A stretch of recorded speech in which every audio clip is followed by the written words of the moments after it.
Current bank account اور profit loss account کی شرعی حیثیت بیان فرما دیں. دیکھیں جی, کرنٹ اکاؤنٹ بلی روسٹ ہے اور پروفٹ لاس اکاؤنٹ کتا روسٹ ہے.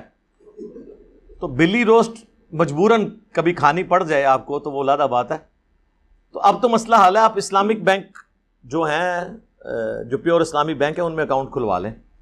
باقی as a last resort current bank account جو ہے وہ بہتر ہے.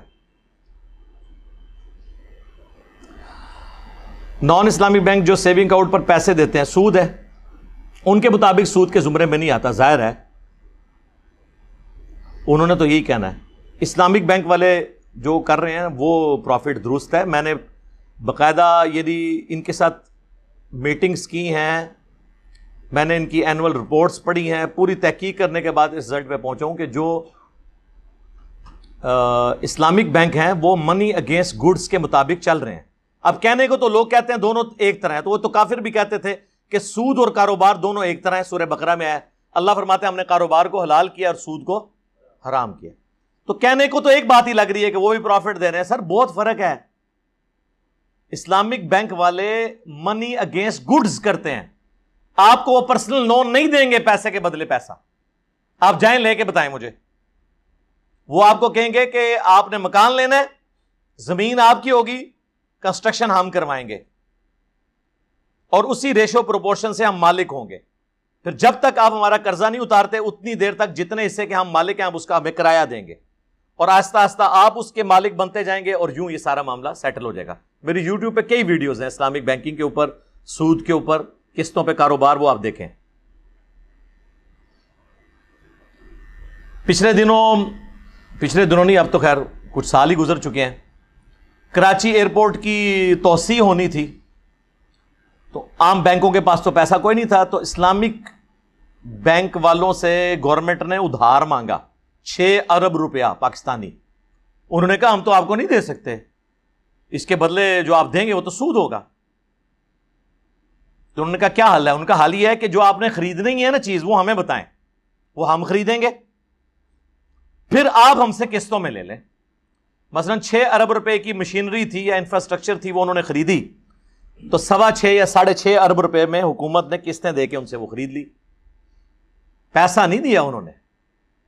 لیکن یہی عام بینک کے پاس جاتے ہیں, ان کہتے ہیں لو جی اے لو 14% دے ہوتے, اے لو 20% دے ہوتے. تو سر خدا کے لیے آپ اس طرح ان کو برابر نہ کریں. مفتی تقی عثمانی صاحب یا باقی علماء بڑی خوف خدا رکھنے والے ہیں, انہوں نے بڑی ذمہ داری کے ساتھ یہ کام کیے ہیں, اور میں صرف ان کے کرنے کے اوپر نہیں اعتماد کر رہا, پوری تحقیق کے بعد یہ بات کر رہا ہوں. ابھی بھی کچھ قباحتیں ہیں, آپ 90% کہہ سکتے ہیں کہ انہوں نے ایڈریس کر لی ہیں, لیکن کچھ قباحتیں وہ ایڈریس کر نہیں سکتے نا, کیا کریں. مثلا جس طرح کائبر ریٹ ہے, کراچی انٹر شاہ جی کیا ہے KIBOR, Karachi inter bank profit offer rate. اب یہ ریٹ تو نکالنا ہے اسٹیٹ بینک نے, تو اسلامک بینک کو اپنے سروائیول کے لیے آلموسٹ اس کے قریب تو ویلیو رکھنی پڑے گی. اچھا, دوسرا, جب آپ بینک کا ادھار واپس کرنے میں ڈیلے کرتے ہیں تو وہ آپ کو پینلٹی خود چارج نہیں کرتا, بلکہ وہ چیریٹی فنڈ میں چارج ہوتی ہے. عام بینک تو آپ کو چارج کرتے ہیں, اور اس میں بھی ریلیکسیشن بھی وہ دے دیتے ہیں تھوڑی بہت. تو یہ کچھ باتیں ہیں وقت کے ساتھ ہو جائیں گی. بہرحال یہ کوشش ہے, میں سمجھتا ہوں اس کو سپورٹ کرنا چاہیے. اور آپ دیکھیں کہ اب تو اس ٹائم پاکستان کا تقریباً 21% پیسہ اسلامک بینک میں شفٹ ہو چکا ہے.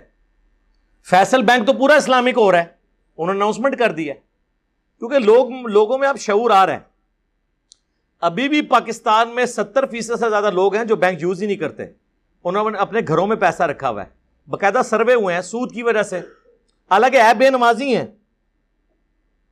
دیکھیں سود کو بڑا انہوں نے ایک بڑا گناہ سمجھا ہے. جس طرح آپ شرابیوں سے بھی پوچھیں نا خنزیر, وہ کہیں گے نہیں ہوتے رام ہے. انہوں کو جنہیں خنزیر نو رام کیتا ہے انہیں شراب نو بھی رام کیتا ہے.